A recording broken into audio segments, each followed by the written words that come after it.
नमस्कार साथियों, चैनल पर आपका स्वागत है। आज हम हरिशंकर परसाई जी का व्यंग्य ठिठुरता हुआ गणतंत्र पढ़ेंगे। चलिए पठन शुरू करते हैं। 4 बार मैं गणतंत्र दिवस का जलसा दिल्ली में देख चुका हूँ, 5वीं बार देखने का साहस नहीं। आखिर यह क्या बात है कि हर बार जब मैं गणतंत्र समारोह देखता तब मौसम बड़ा क्रूर रहता।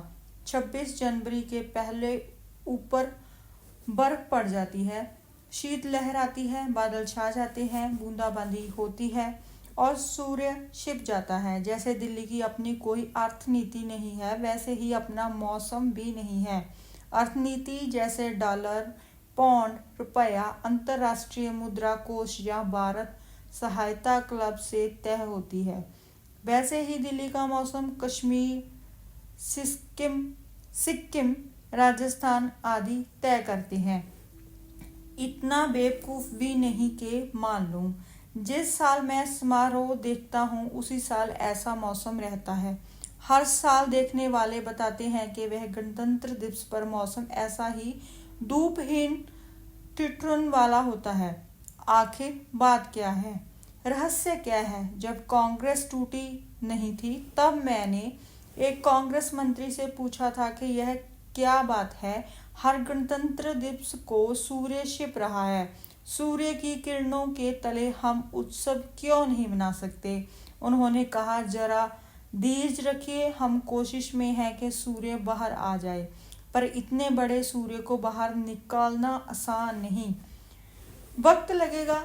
हमें सत्ता के काम से कम 100 वर्ष तो दिए, सूर्य को बाहर निकालने के लिए 100 वर्ष दिए, मगर हर साल उसका छोटा मोटा कोना तो निकलता दिखना चाहिए। सूर्य कोई बच्चा तो है नहीं जो अंतरिक्ष की कोख में अटका है, जिसे आप ऑपरेशन करके एक दिन में निकाल देंगे। इधर जब कांग्रेस के 2 हिस्से हो गए तब मैंने एक इंडिकेटी कांग्रेस से पूछा। उसने कहा, हम हर बार सूर्य को बादलों से बाहर निकालने की कोशिश करते थे, पर हर बार सिंडिकेट वाले अड़ंगा डाल देते थे।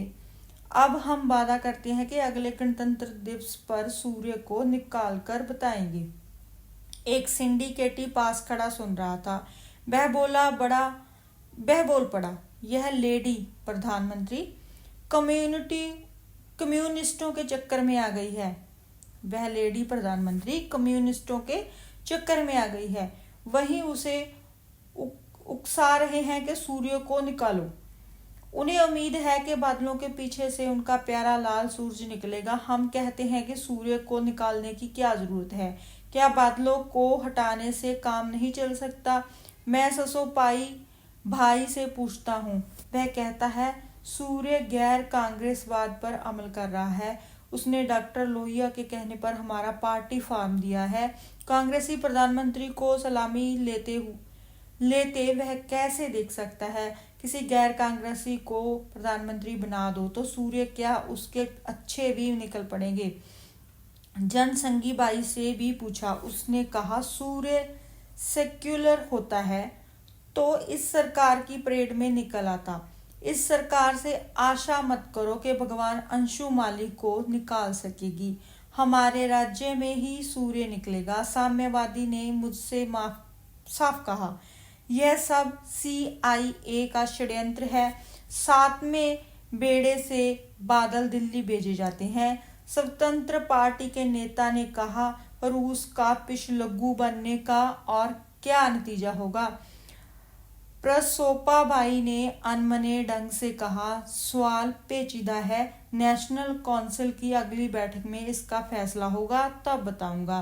राजा जी से मैं मिल ना सका, मिलता तो वह इसके सिवा क्या कहते कि इस राज में तारे निकलते हैं, यही गनीमत है।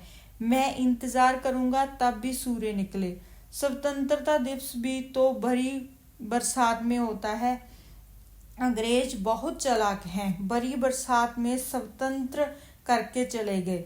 उस कपटी प्रेमी की तरह भागे जो प्रेमिका का छाता भी ले जाए। वह बेचारी भीगती बस स्टैंड जाती है तो उसे प्रेमी की नहीं, छाता चोर की याद सताती है। स्वतंत्रता दिवस बीतता है और गणतंत्र दिवस ठिठुरता है। मैं ओवरकोट में हाथ डाले परेड देखता हूँ। प्रधानमंत्री किसी विदेशी मेहमान के साथ खुली गाड़ी में निकलती हैं। रेडियो टिप्पणीकार कहता है, घोर करतल ध्वनि हो रही है। मैं देख रहा हूँ, नहीं हो रही। हम सब तो कोर्ट में हाथ डाले बैठे हैं, बाहर निकालने का जी नहीं हो रहा।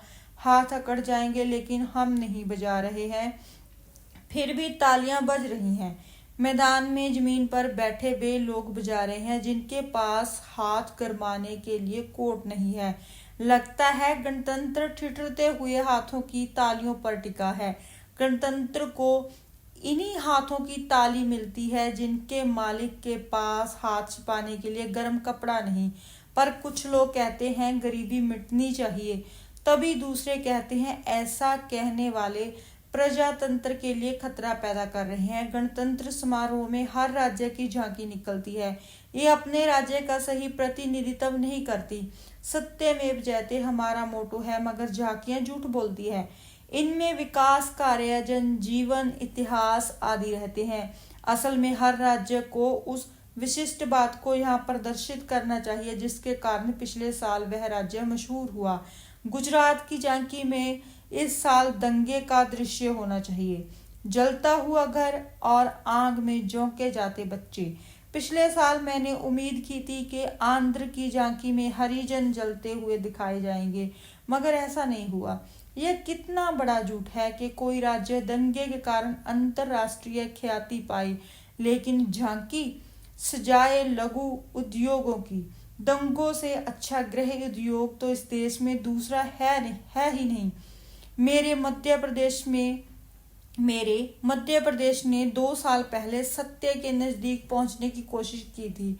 झांकी में अकाल राहत कार्य बतलाए गए थे, पर सत्य अधूरा रह गया था। मध्य प्रदेश उस साल राहत कार्यों के कारण नहीं, राहत कार्यों में घपले के कारण मशहूर हुआ था। मेरा सुझाव माना जाता तो मैं झांकी में झूठे मास्टर रोल बरते दिखाता। चुकारा करने वाले का अंगूठा हजारों मूर्खों के नाम के आगे लगवाता। नेता, अफसर, ठेकेदारों के बीच लेन देन का दृश्य दिखाता।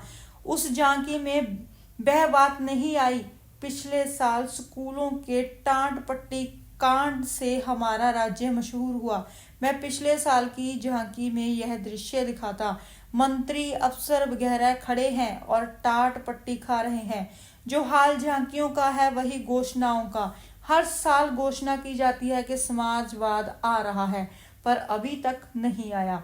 कहाँ अटक गया? लगभग सभी दल समाजवाद लाने का दावा कर रहे हैं, लेकिन वह नहीं आ रहा। मैं एक सपना देखता हूँ, समाजवाद आ गया है और वह बस्ती के बाहर टीले पर खड़ा है। बस्ती के लोग आरती सजाकर उसका स्वागत करने को तैयार खड़े हैं, पर टीले को घेरे खड़े हैं कई समाजवादी। उनमें से हर एक लोगों से कहकर आया है कि समाजवाद को हाथ पकड़कर मैं ही लाऊंगा। समाजवाद टीले से चिल्लाता है, मुझे बस्ती में ले चलो, मगर टीले को घेरे समाजवादी कहते हैं, पहले यह तय होगा कि कौन तेरा हाथ पकड़कर ले जाएगा। समाजवाद की घेराबंदी है। संसोपा प्रसोपा वाले जनतांत्रिक समाजवादी हैं। पीपुल्स डेमोक्रेसी और नेशनल डेमोक्रेसी वाले समाजवादी हैं। क्रांतिकारी समाजवादी हैं। हर एक समाजवाद का हाथ पकड़कर उसे बस्ती में ले जाकर लोगों से कहना चाहता है, लो मैं समाजवाद ले आया। समाजवाद परेशान है, उधर जनता भी परेशान है। समाजवाद आने को तैयार खड़ा है, मगर समाजवादियों में आपस में धौल धप्पा हो रहा है। समाजवाद एक तरफ उतरना चाहता है कि उस पर पत्थर पड़ने लगते हैं। खबरदार, उधर से मत जाना। एक समाजवादी उसका एक हाथ पकड़ता है तो दूसरा हाथ पकड़कर खींचता है, तब बाकी समाजवादी छीना झपटी करके हाथ छुड़ा देते हैं। लहूलुहान समाजवाद टीले पर खड़ा है। इस देश में जो जिसके लिए प्रतिबद्ध है वही उसे नष्ट कर रहा है। लेखकीय स्वतंत्रता के लिए प्रतिबद्ध लोग ही लेखक की स्वतंत्रता छीन रहे हैं। सहकारिता के लिए प्रतिबद्ध इस आंदोलन के लोग ही सहकारिता को नष्ट कर रहे हैं। सहकारिता तो एक स्पिरिट है। जब मिलकर सहकारिता पूर्वक खाने लगते हैं और आंदोलन को नष्ट कर देते हैं। समाजवाद को समाजवादी ही रोके हुए हैं। यूं प्रधानमंत्री ने घोषणा कर दी है कि अब समाजवाद आ ही रहा है। मैं एक कल्पना कर रहा हूं, दिल्ली में फरमान जारी हो जाएगा, समाजवाद सारे देश में देश के दौरे पर निकल रहा है, उसे सब जगह पहुंचाया जाएगा, उसके स्वागत और सुरक्षा का पूरा बंदोबस्त किया जाए। एक सचिव दूसरे सचिव से कहेगा, लो ये एक और वीआईपी आ रहे हैं, अब इनका इंतजाम करो, नाक में दम है। कलेक्टरों को हुक्म चला जाएगा, कलेक्टर एसडीओ को लिखेगा, एसडीओ तहसीलदार को, पुलिस दफ्तरों में फरमान पहुंचेंगे, समाजवाद की सुरक्षा की तैयारी करो। दफ्तरों में बड़े बाबू छोटे बाबू से कहेंगे, काहे हो तिवारी बाबू, एक कोई समाजवाद वाला कागज आया था ना, जरा निकालो। तिवारी बाबू कागज निकाल कर देंगे। बड़े बाबू फिर से कहेंगे, अरे वह समाजवाद तो परसों ही निकल गया, कोई लेने नहीं गया स्टेशन। तिवारी बाबू तुम कागज दबा कर रख लेते हो, बड़ी खराब आदत है तुम्हारी। तमाम अफसर लोग चीफ सेक्रेटरी से कहेंगे, सर समाजवाद में नहीं आ सकता, समाजवाद बाद में नहीं आ सकता, बात यह है कि हम उसकी सुरक्षा का इंतजाम नहीं कर सकेंगे, पूरा फोर्स दंगे से निपटने में लगा है। मुख्य सचिव दिल्ली लिख देगा, हम समाजवाद की सुरक्षा का इंतजाम करने में असमर्थ हैं, उसका आना अभी मुलतवी किया जाए। जिस शासन व्यवस्था में समाजवाद के आगमन के कागज दब जाएं और जो उसकी सुरक्षा की व्यवस्था न करें, उसके भरोसे समाजवाद लाना है तो ले आओ। मुझे खास एतराज भी नहीं है, जनता के द्वारा ना आकर अगर समाजवाद दफ्तरों के द्वारा आ गया तो एक ऐतिहासिक घटना हो जाएगी। साथियों, अभी आप हरिशंकर परशाही जी का व्यंग्य ठिठुरता हुआ गणतंत्र सुन रहे थे। आपने सुना होगा कि इसमें वो बहुत ही तगड़ा व्यंग्य करते हैं हमारे शासन पर। आपको हमारा चैनल का कंटेंट अच्छा लगता है तो प्लीज़ चैनल को सब्सक्राइब कीजिए और चैनल को और वीडियोस को आगे शेयर कीजिए, वीडियोस को लाइक कीजिए, और कोई भी सुझाव आप देना चाहते हैं तो कमेंट सेक्शन में जाकर अपना सुझाव रख सकते हैं। धन्यवाद।